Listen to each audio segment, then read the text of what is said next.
अगर ममता बनर्जी चाहती, सही रहनुमाई करती, तो बंगाल में न महिलाओं का, दलितों का और मुसलमानों का नाम नहीं करता। याद रखिए, अगर बंगाल में बीजेपी को और मोदी को कमजोर करना है तो मेरी आपसे अपील है कि आप टीएमसी को नहीं, मीम पार्टी को मजबूत करिए। याद रखिए, जब तक मुसलमान अपना एक सियासी नेता नहीं बनाएगा, आपसे इंसाफ नहीं होने वाला है। आप इस बात को याद रखिए कि यकीनन मीम पार्टी बीजेपी के खिलाफ थी और हमेशा रहेगी इंशाअल्लाह ताला। मगर टीएमसी ने बंगाल में मोदी को मजबूत किया और इसी वजह से हम देखते हैं कि एसआईआर में दलित और मुसलमान और महिलाओं के नाम काटे जा रहे हैं। अगर ममता बनर्जी चाहती, सही रहनुमाई करती, तो बंगाल में न महिलाओं का, दलितों का और मुसलमानों का नाम नहीं करता। मगर आज ममता बनर्जी की नाअहली की वजह से हम देख रहे हैं कि एसआईआर में लाखों नामों को निकाल कर रख दिया गया है।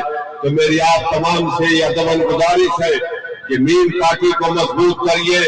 बीजेपी को हराना है तो आपसे अपील कर रहा हूं कि मीम पार्टी को अपने वोट से कामयाब करिए। डरने और घबराने की जरूरत नहीं है। टीएमसी रिश्वतखोरी के बाजार को आम कर दिया है। टीएमसी यहाँ पर टोलाबाजी करती है। तो मैं आपसे अपील करने आया हूँ कि आप 23 तारीख को गुड्डी पर बटन दबाएंगे ना इंशाअल्लाह।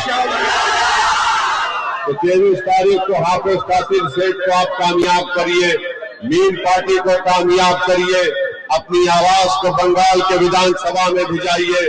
याद रखिए, अगर बंगाल में बीजेपी को और मोदी को कमजोर करना है तो मेरी आपसे अपील है कि आप टीएमसी को नहीं, मीम पार्टी को मजबूत करिए।